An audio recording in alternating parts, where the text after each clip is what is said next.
If you want to experience love, you can't fully have love unless you are the expression of love and you give love away. You can't have value. You teach this profoundly, Emily. You can't have money unless you give value. It's impossible.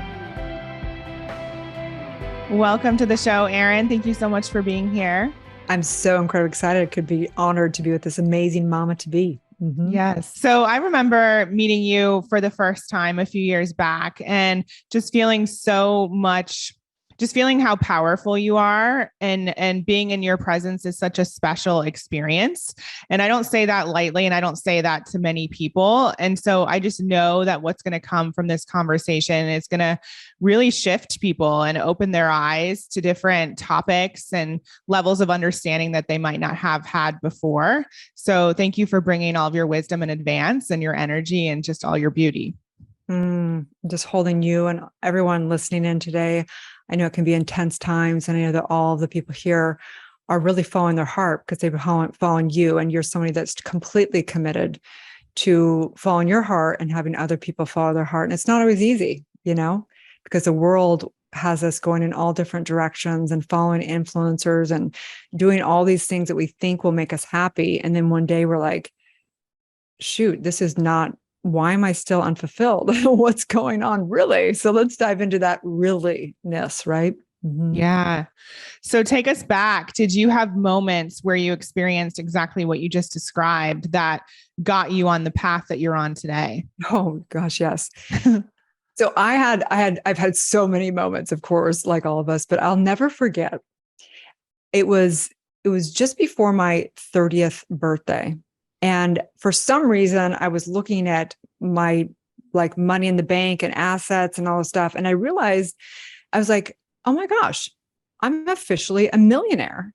And I had this moment. And in this exact moment, I also said, oh my gosh, I'm a millionaire, because it realized that I had this perception that once I became a millionaire, all of my problems would be solved.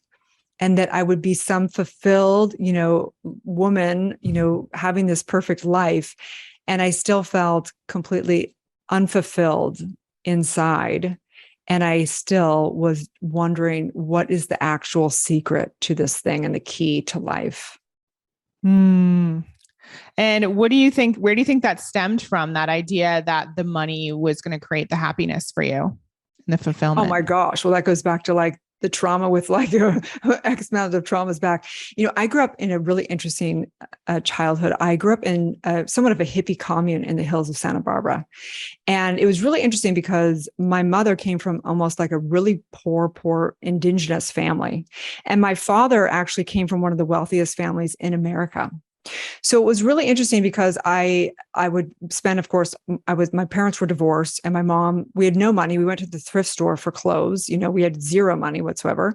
And then I go to my dad's side of the family, and they had multiple homes and all this stuff. But what was interesting is I realized that my dad's family was living just as much scarcity as my mother's family. And the reason why, because they were trying to save every single dime. They were clipping out coupons for, the designer stores to go shopping. They were in this scarcity and this lack as well. So my entire childhood was just scarcity mindset coming from all different facets of life. And so it was in my DNA, is in my DNA, straight up born in scarcity energetics, really and truly. Wow. Yeah. And that's so interesting. Thank you for sharing that. And I know we're going to talk more about family lineage and trauma and all that comes with that.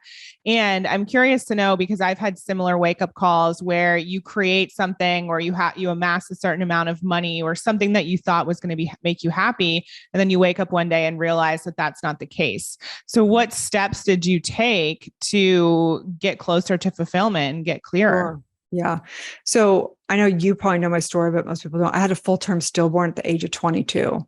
So I was, kind of had no kind of organization, no parenting, really. It's like a lock kid growing up. I had been date raped in high school and had bulimia from 17 to 20. And then when I thought, if I just get married, then all my problems will be solved. And I got married to somebody I didn't even know. And then I had a full-term stillborn at the age of 22. And that was what set me on my spiritual track. So when I say I was 30 and I had this moment of hey, I'm a millionaire, but I'm totally unfulfilled, I was having a double life. I was literally trying to live the life that the world told me I was supposed to live. And then I would go literally into my walk-in closet and meditate meditate for hours every day.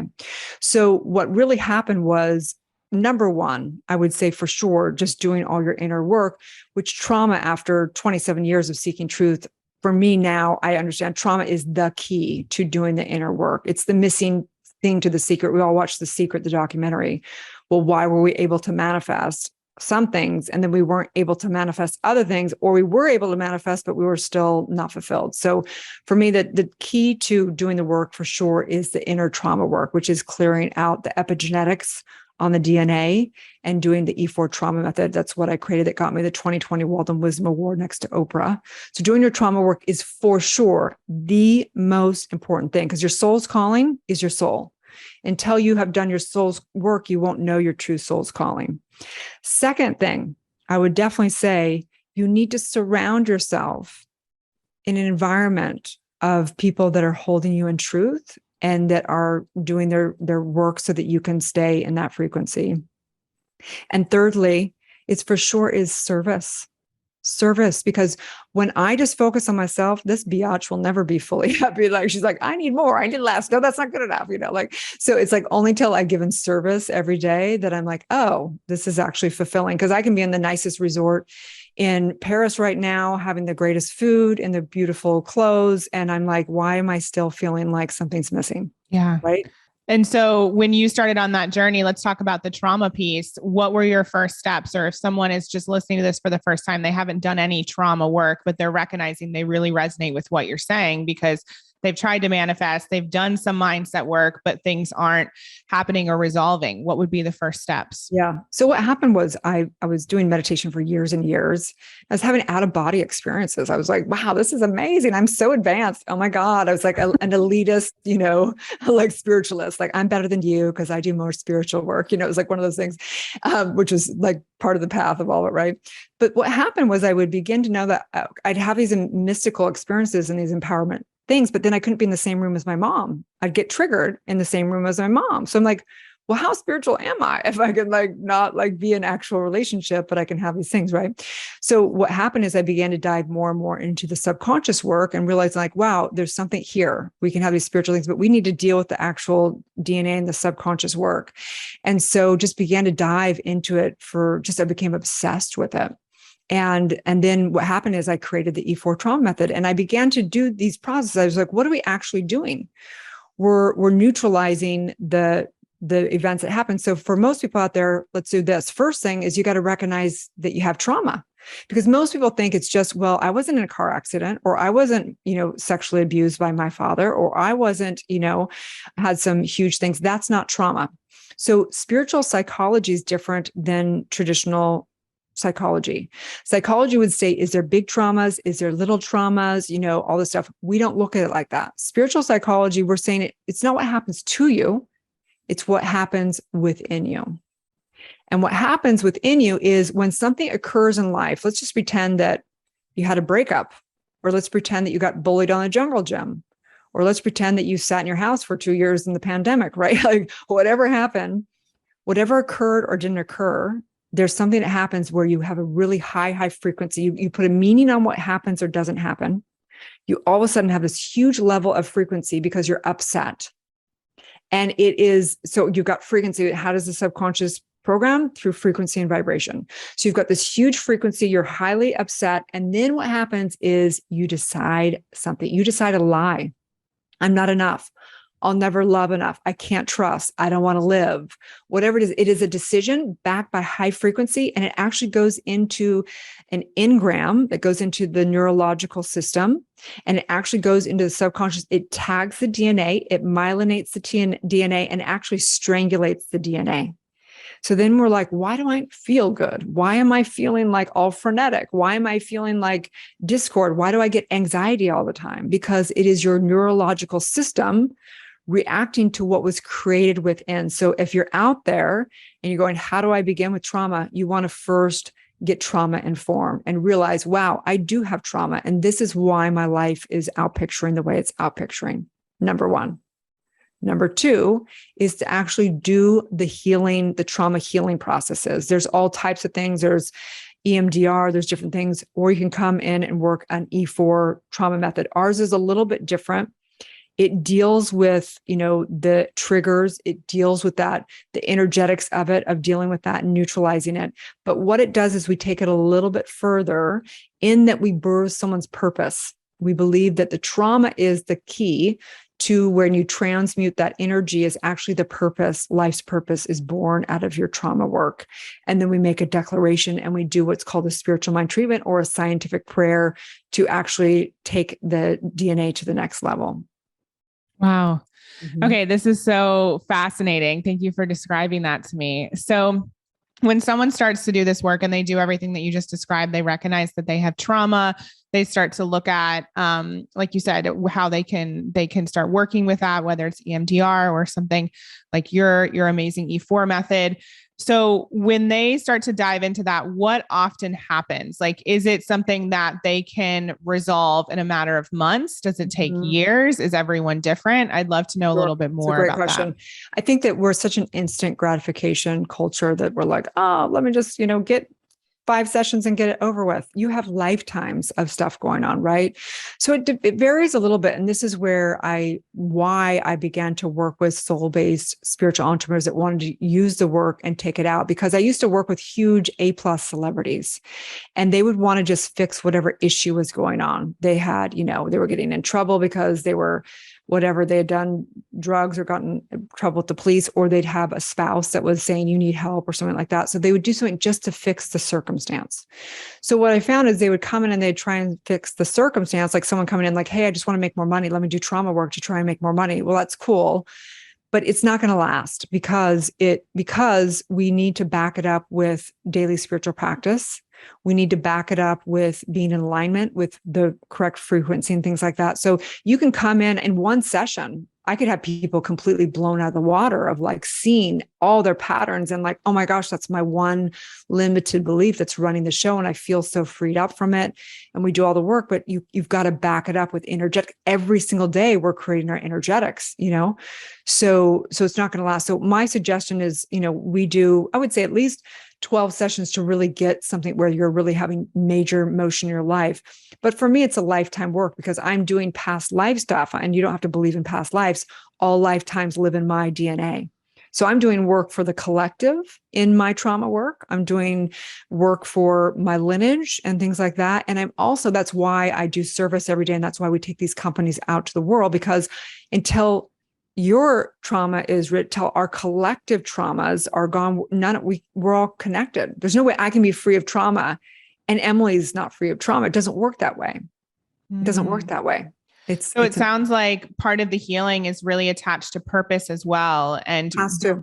Yeah, it has to. And then, like you said, that element of who you surround yourself by, because if you do this work for a little bit and then you go back to your normal relationship or environment and it's not going to serve the work that you just did, you would probably revert. Well, we have mirroring brain cells, right? So if I'm around somebody who is an addict, I'm going to turn into an addict. I'll be the codependent. You be the narcissist. This is the game we play, right? You be the abandoner. I'll be the victim. Yeah. It's just mirroring. You're going to turn into whatever that dysfunctional patterning is, the traumatic patterning that outpictures into everyone's life, unless you do your trauma work, do all that inner clearing out work until you put yourself in an environment that's going to be beneficial, and until you serve. That's the missing key. You have to serve. You can't keep anything that you don't give away. It's impossible. You can't keep anything that you don't give away. Can you talk more about that? Love. If you want to experience love, you can't fully have love unless you are the expression of love and you give love away. You can't have value. You teach this profoundly, Emily. You can't have money unless you give value. It's impossible, right? I just love how you put that. Yeah. So beautiful. So talk a little bit, you already kind of mentioned it. Talk about intergenerational ancestor lineage trauma, which I wrote down so I wouldn't forget. So I think it's really interesting because it's a big buzz right now. All the trauma work, I think what's really cool is that science and philosophy, psychology and spirituality is all saying trauma. Trauma is the key, which is so awesome. And whenever I'm working with the client, so say I have a client that goes, I want to make more money. I want to create this dream life. I want to do whatever. And they think, well, if I just deal with my mini mindset and get more abundant, therefore, then I'm going to go out and get the house, the relationship and this, and then I'm going to be all fulfilled.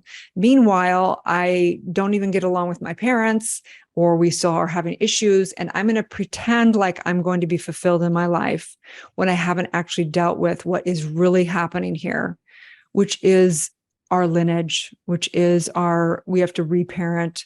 It's a big, big buzz in the industry. How are we ever going to create this planet into something that we want to have and have it work if we're not even willing to deal with our own parents? Like, there's people out there doing all this great work and they're like, oh, I'm helping all these coaches, I'm doing all this stuff, but I can't stand my mom. She's a biatch. You know what I mean? It's like, what? It's not going to work. It's going to bite you in the ass. And like, you got to deal with what's really going on. So we have to deal with our intergenerational lineage, ancestor lineage. So what does this mean exactly?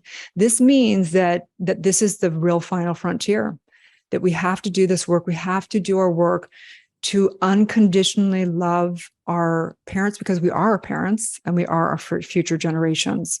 And in order to be fully free in this lifetime and fully empowered, we need to be fully free and empowered in those relationships.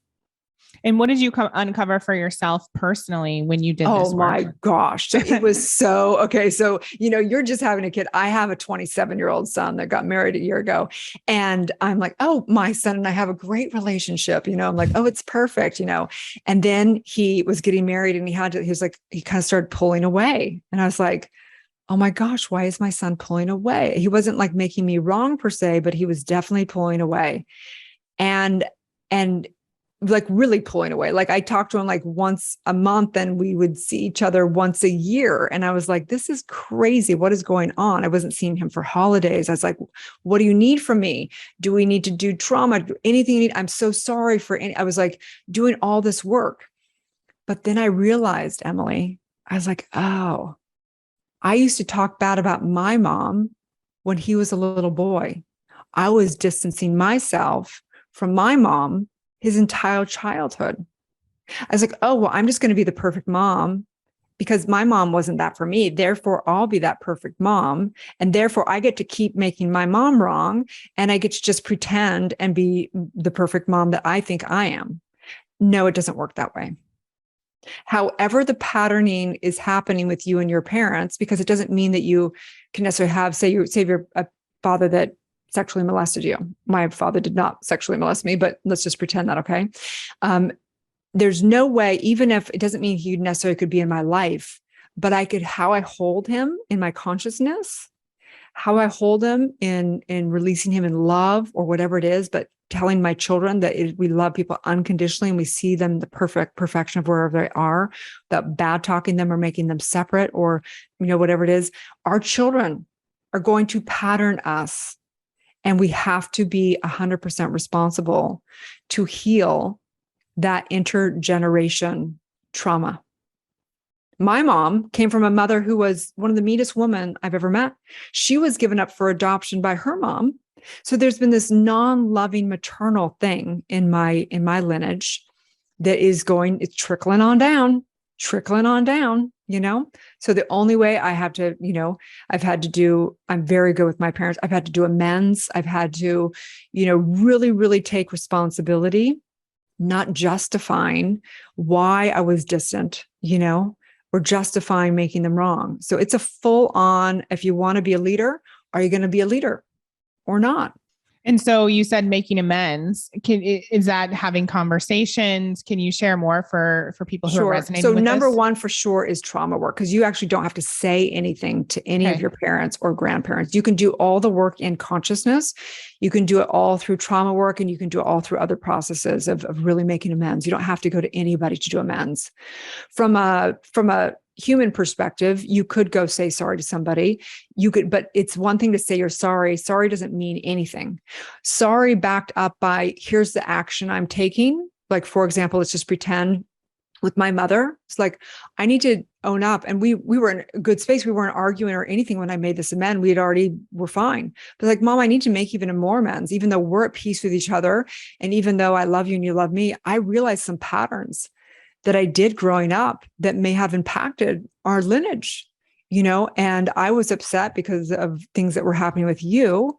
And I projected that onto my son. And now we're feeling the effects of that. So I want to take full responsibility. And I'm going to call you. every week, whether you are there or not. I'm going to call you. I also would love to create times together as a family to build the bonding and build the thing, right? So saying you're sorry doesn't mean anything. It's like I had to do the work. If I wasn't okay with my mom and say I was still pissed off about stuff or still getting triggered when I was in a room with her, then I would need to go in and do my trauma work before I would be able to even have that conversation, because most likely it would just end in the next fight, right? So doing the trauma work and then actually going and physically deciding, what do I want to actually create with my mother? What do I want to create my son to view how we treat our generations, right? So just taking full responsibility around it. Did that shift things with your son? Yes, my son and his wife came out and it was the most magical time together, Emily. We had deep conversations, not going into too many details. Yeah. His wife had stuff with her parents that were projecting into her relationship with me, right? So it's like getting together and really being fully authentic and transparent and everyone taking responsibility. And yes, it's been amazing. It's been so healing, incredible. I think that's so interesting because I think so often we talk about, especially as entrepreneurs doing different things in the world, that recognize the people that aren't serving your mission and potentially don't speak to them and really be conscious of your relationships. But from what you're saying, I feel like there's a whole nother level there that needs to be looked at in terms of what is my current, like, what is my material? What is my part that I'm playing in this whole scenario? And is it really that the relationship's not in service, or is there something else going on here? I think it's huge. I mean, because especially with the parents, we can justify whatever, but like, who says that they're our parents? We're born of divine. Who says they should know more than us? Who says they should have healed their trauma? They may have not had the resources or the knowledge or that may have not have been. It's available now. We have the blessing and the burden of being able to heal all of our lineage trauma and being able to step into being what we want to create in our families. And we don't have to worry about how it's received. We don't have to worry about whether they show up, even though we show up. We don't have to worry about that. We get to look in the mirror and say, you know what? I'm the woman that I always wanted to be. I'm the mother that I've always wanted to be. I'm the daughter that I've always wanted to be. And I'm going to have zero regrets when my mom is on her transition bed. And I have to know that that is what I'm committed to. So selfishly, I want to ask you a little bit about women who are pregnant. So what would be the type of work? Oh my God. Okay. I am like, this is okay. Episode. This is like, I want to do this so bad. Like if I had a magic wand, Emily, a magic wand. Okay. First of all, I absolutely would do all like as much trauma work as I possibly can to release any and all attachment of this lifetime. I would be doing breath work. But obviously you want to go to your medical doctor and make sure you're safe. Kundalini yoga is amazing. It's very advanced. So you could probably do some that are dealing with just for mothers, because they do some breath work. They do some mantra work. They do some beautiful, beautiful work, especially for mothers. Because let me tell you, Emily, I don't know how you're doing this. I don't know how you're running a business and being pregnant and moving to a new city. And I just want to acknowledge you. Like, it's a lot. It's a lot. Okay. And I want you to know that no matter what you do, you are successful already, and that you are so loved. And I know you have so much to give to this lifetime, and you're such a, I don't want to say perfectionist, like in the beautiful way, like you do so much. What you've done already is profound, what you do. So of course, having a non-judgment, practicing non-judgment is for sure the number one thing. Unconditional love to yourself. Because think about that. Don't you want to teach your child unconditional love? And if they don't see you unconditionally loving yourself, they're not going to learn unconditional love. If our children don't see us unconditionally loving ourselves, they won't be able to unconditionally love themselves. Trauma work, having a spiritual practice of non-judgment, and having yourself in a community that is really, you have the ability to do a lot of the trauma work for your child while they're in the womb. So if you do it now, it's a real sacred time to do that deep, you could clear the DNA of both your track while you're pregnant. Wow. Thank you so much. I so appreciate that. Yeah. And something you said to me recently was, It doesn't matter what I do. I could have, $10 million in the bank, or I could have $10 in the bank. You see me in a certain way, and all of that stuff doesn't matter. And I just thought that was so beautiful. And like, what an incredible person and friend to be able to say that. And I just think it's such a reminder to me as well, like how often I could be reflecting that to so many women in my life, and yet I'm not. Right. And so I just want to thank you for that, because that was such a reminder for me, and obviously so beautiful to receive, because especially during pregnancy, when your identity is starting to shift and your ambition feels different and your, priorities change, you can start to lose a sense of who you actually are. It is. Well, it's an identity shift. It's one of the hardest identity shifts women and men will go through, because you have a whole different, a mother is a completely different identity from, the baller woman doing a big business. And it's like, well, I don't even care. My values have shifted. And now I care about this. And so anytime our values shift, we're watching it in the world right now, values shift. And anytime values shift, it's a really hard time, because like, who am I? Well, guess what? We're not our status. We're not our bank account status. We're not our bodies. We're not the circumstances. We're not even our beliefs. We're actually the creator of all of it.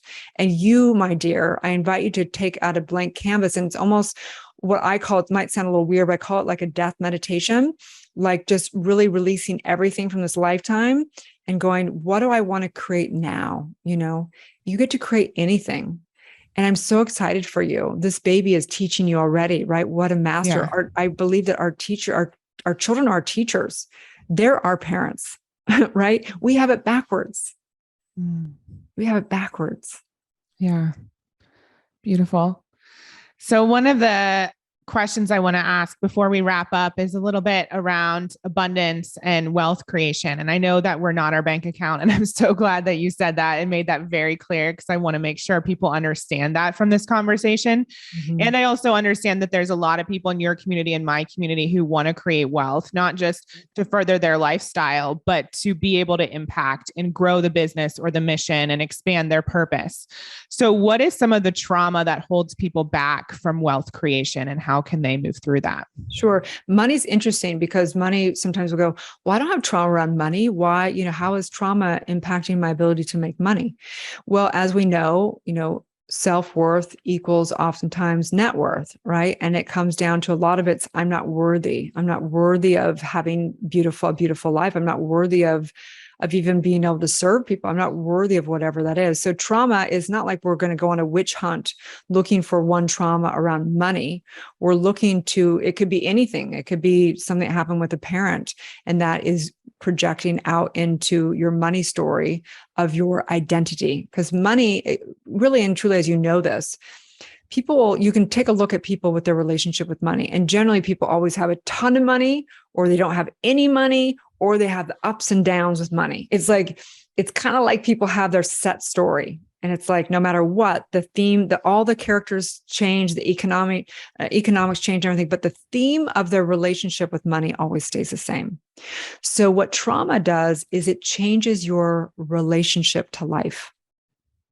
And so when we change our relationship to life, and in particular, our relationship with money, then we get freed up to create something out of it, realizing that if we want to try and make money, and we're like, I got to make money, then we know it's going to be even harder to make money, because it puts a contingency and it outlines it. I need to make money in order to get this and this. And that's not how money works. As you know, money is a currency and a flow. And the extent to which we give, serve, and deliver goods, we're able to receive abundance. So it's really about getting in flow more than anything. And in order to get in flow with yourself, you've got to do all that inner blockage work that's stopping you from living fully, expressing fully, serving fully, and being able to implement the skill set as well. Thank you for sharing that. Mm-hmm.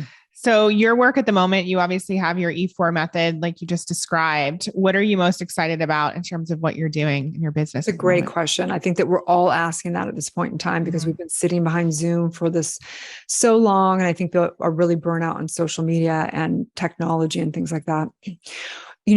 I love this question. It's probably my favorite question out of everything, because I believe we're kind of all born for particular expressions, if you will. And for me, where I love the most, when I'm most in that that genius zone is generally in person. So say on stage, taking somebody through trauma and the deep, deep spiritual work. I love that. I get energized by that. People can see and experience the work.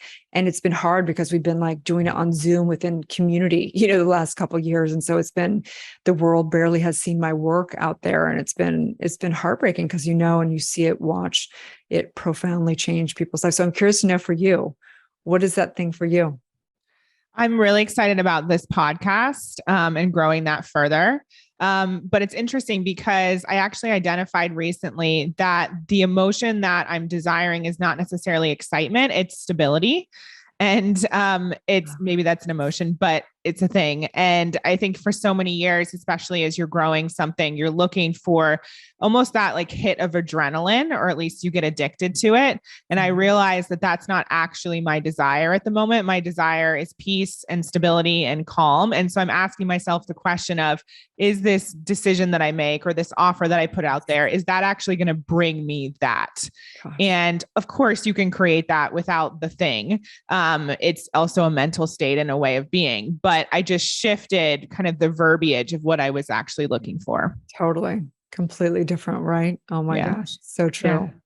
And we're launching a new membership, which is also going to be amazing, and just expanding and finally feeling more in alignment with the mission of the company. So that feels I can't wait to hear beautiful. about it. Yeah. The podcast's been fun. We've, I have a podcast as well, Doctor Erin podcast. And it's been so fascinating because I love it so much because I think I had 3,600 people on Good Morning Lala. And so when I did the podcast, I just want to do solo casts. I just want to teach all the teachings. And I'm finally getting to that place where I'm like, oh, I don't want to do solo casts anymore. So we'll have to do something on the podcast for sure. And then I'll be coaching and doing trauma process and stuff. We'll be doing video podcasts along with audio, which is really something. So I'll have to talk to you about it because I have a big coach I've been working with, getting the podcast to the next level, which is super exciting because I just think I feel like I'm getting tired of short form content. I think longer form content where people can really dive into profound work is going to grow exponentially right now.